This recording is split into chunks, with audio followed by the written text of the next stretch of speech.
Cikal bakal kepedulian terhadap lingkungan diawali dari masyarakat sendiri, karena wisatawan akan pergi sedangkan masyarakat akan tetap di tempat dan menerima setiap kondisi. Karenanya masyarakat mesti bangkit dalam gerakan menjaga lingkungannya. Itulah bagian dari ekowisata. Kemunculan ekowisata di Provinsi Nusa Tenggara Barat bermula dari lemahnya informasi tentang turis ketika Gili Trawangan di Pulau Lombok mulai dikenal sebagai New Paradise di tahun 1980-an. Kala itu terjadi penolakan masyarakat dengan berbagai alasan seperti tergerusnya kearifan lokal. Isu-isu lingkungan itu akhirnya memunculkan gerakan pecinta alam yang kemudian menyebut alternatif tourism sebagai bagian untuk mengembalikan kepercayaan, salah satunya ekowisata. Selain itu muncul pula sustainable tourism yang memiliki target yang sama. Namun isu-isu lingkungan itulah yang membangun konsep ekoturism yang bermakna bahwa seseorang yang berwisata bertanggung jawab pula dengan lingkungannya.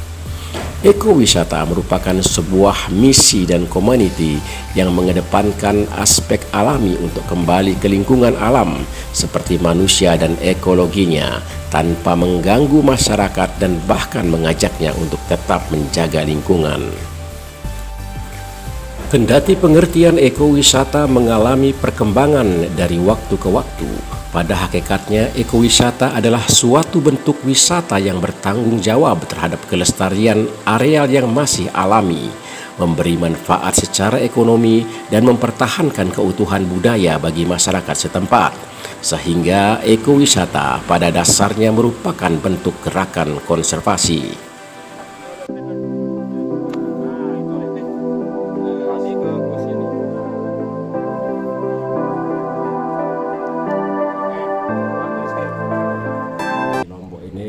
Melihat kan sudah banyak desa wisata di Lombok maupun di Pulau Sumbawa kan.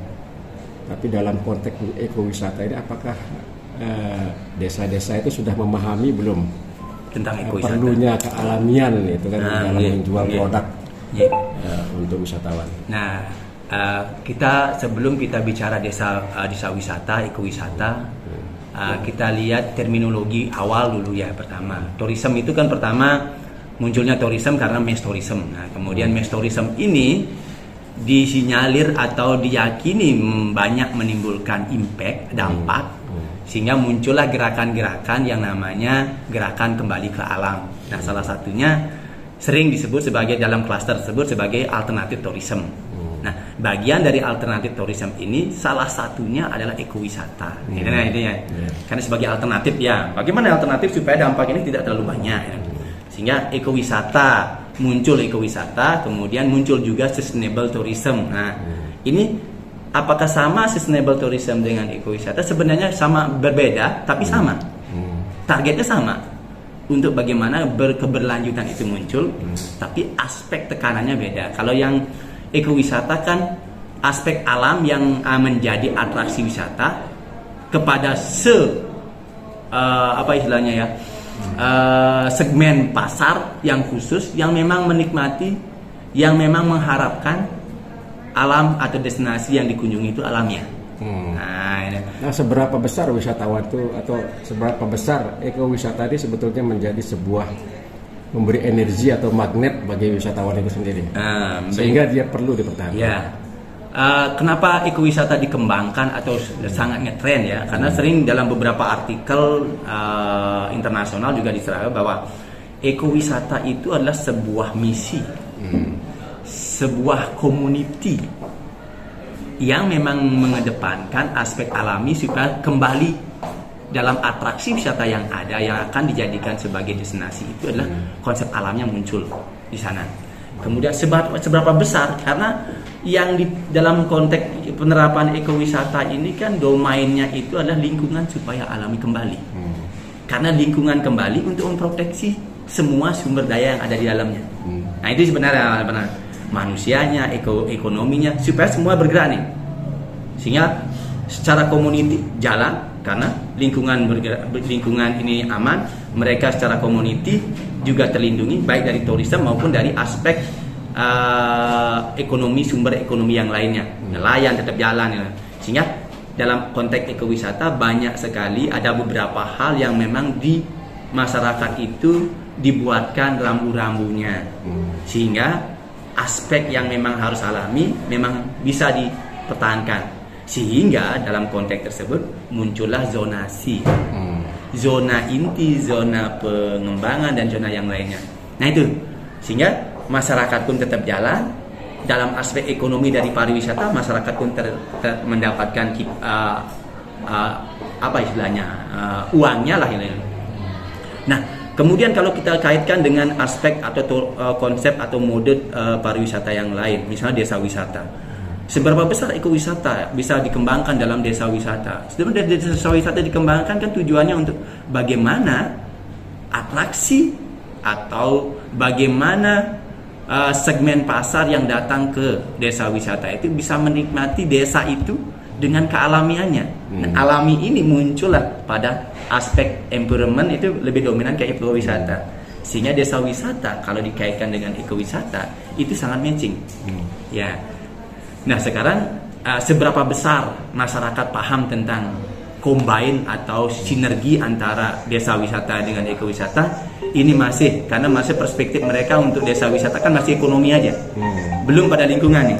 Nah, kalau apalagi di daerah kita ini, masyarakat yang akan mengembangkan desa wisata kan dalam pikirannya adalah ekonomi doang, lingkungan belum nih. Nah, sehingga orang-orang ekowisata mesti bangun dan ikut berkontribusi untuk bisa sharing istilahnya, atau dalam konteks edukasi untuk bisa mengedukasi mereka bahwa mereka yang datang ini yang dicari itu lingkungannya.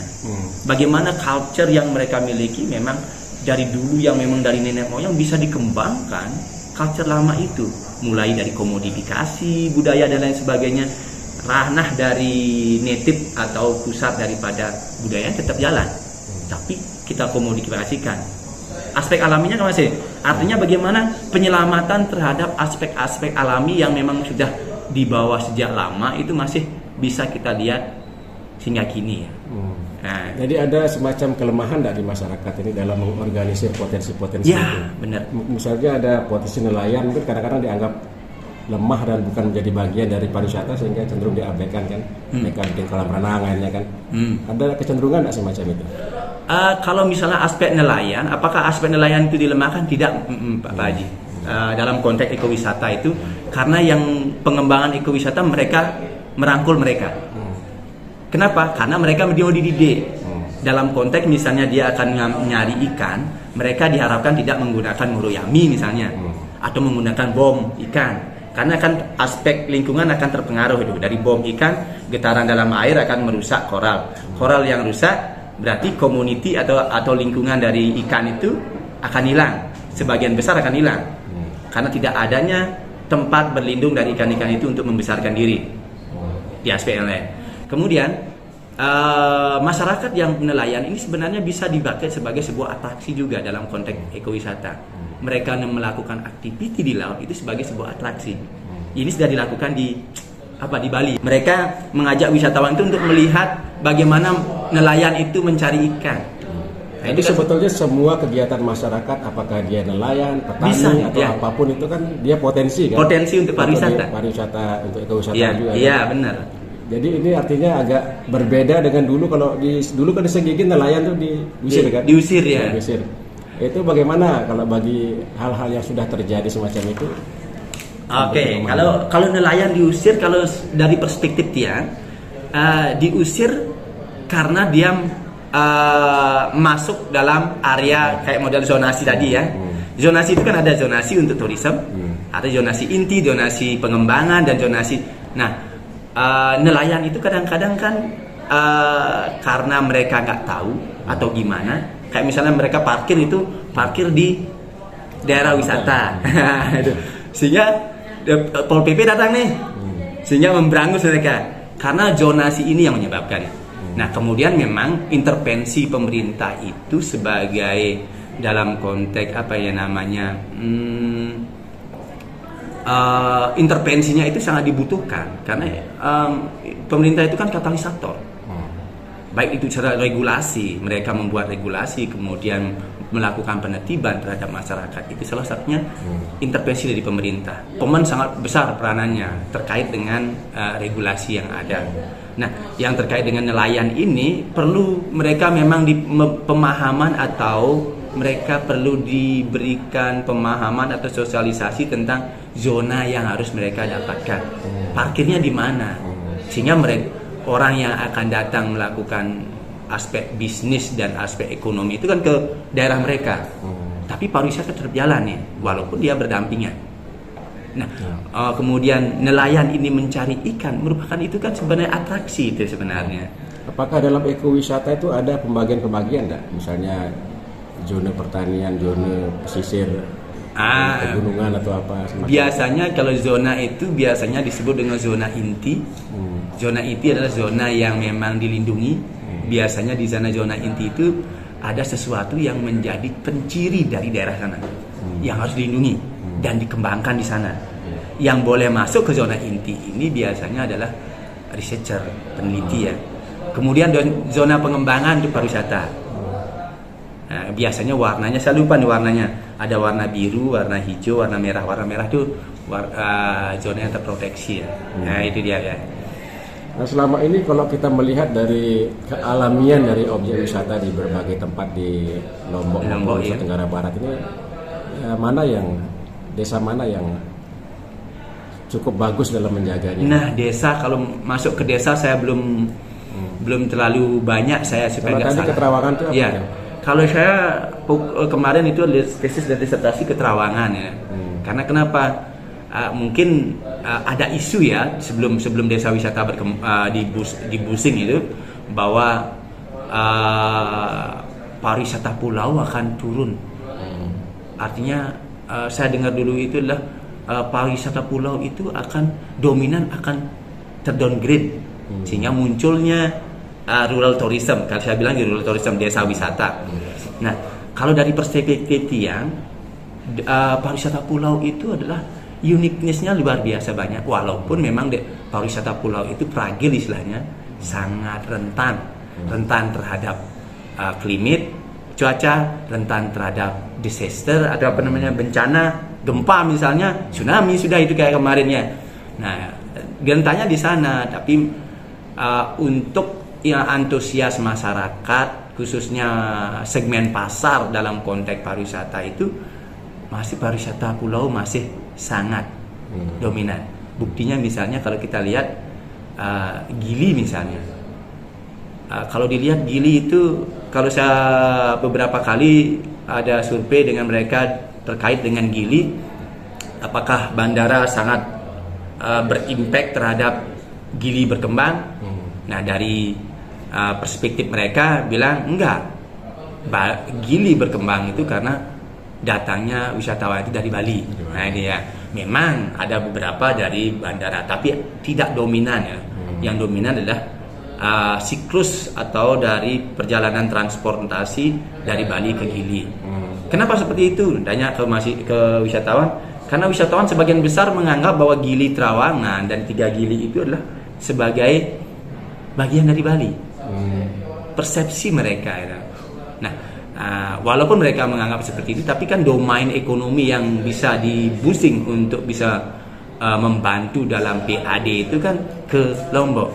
Kita tidak bicara tentang ini harus berendah. Yang penting ada wisatawan datang yang banyak, yang kemudian bisa memberikan kontribusi positif terhadap pemerintah daerah. Nah, kalau dulu kita lihat kan banyak terjadi pengoboman ikan lah di Gili. Pakai Muruyami lagi. Nah, sekarang dengan adanya sektor pariwisata yang semakin digenjot oleh termasuk KNU di sini. Ya. Apakah ini menandakan korelasi antara kesadaran masyarakat untuk menjaga lingkungan dengan wisatawan pariwisata itu sendiri udah mulai matching atau bagaimana? Iya, itu sangat terkorelasi. Kalau saya ceritakan dari awalnya perkembangan Gili Trawangan itu tahun 80-an ya. 80 itu masih sebelum 80 itu kalau 79-an itu mulai PT GTI itu bangkrut ya. PT itu dibuat pertama itu adalah untuk perkebunan kelapa oleh siapa gubernur pertama itu yang tentara itu. Lupa saya. Warsito ya.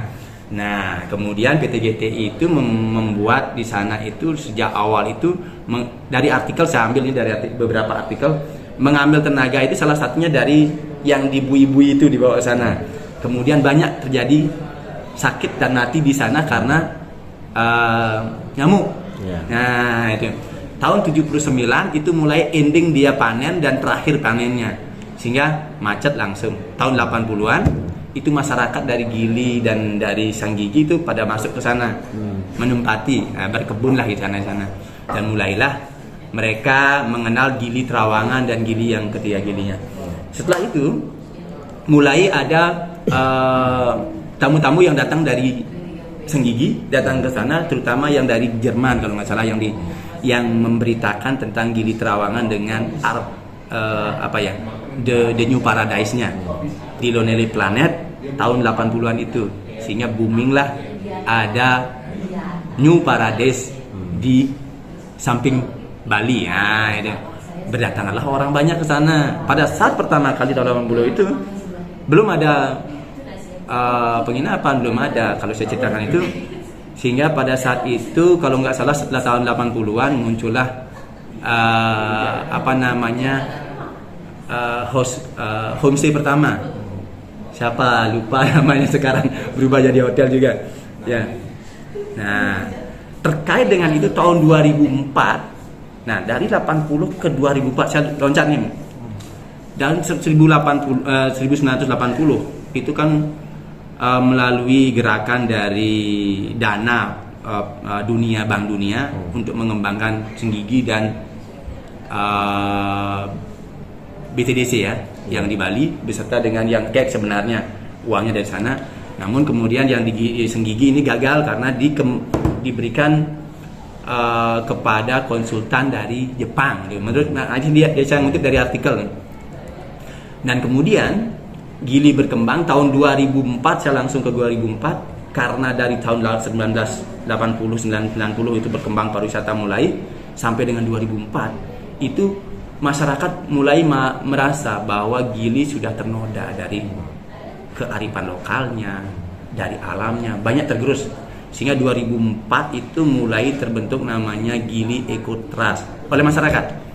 Nah, masyarakat ini yang bergerak mulai dari elit-elit lokalnya, Haji Malik dan lain sebagainya, Pak Haji Ruding dan lain sebagainya. Nah, itu bergerak sehingga membentuk sebuah LSM namanya Gili Eco Trust. Diberikanlah mandat kepada orang Perancis, disebut Ruby ya. Nah, beliaunya yang kemudian bekerja sama dengan Gili Trust Internasional untuk melakukan proyek-proyek dengan biaya internasional. Walaupun pemerintah juga pasti dong ikut. Namanya juga proyek besar, kayak misalnya tahun 2007 sampai dengan 2012 itu proyek itu dilakukan konservasi di Gili Trawangan, membuat tunnel, model dom dan lain sebagainya. Dan 2012 itu sudah ada menemukan hasilnya. Saya percepat aja. Artinya kalau sesuai dengan pertanyaan Pak Haji, cikal bakal kepedulian terhadap lingkungan itu diawali dari masyarakat dulu. Nah, beliaunya bilang kalau bukan kami masyarakat di Gili yang peduli terhadap lingkungan, siapa lagi? Wisatawan kalau misalnya mereka akan pergi, orang pekerja yang datang ke sini mereka akan pergi, yang akan nerima sampah dan lain sebagainya kami. Makanya kami harus bangkit. Nah,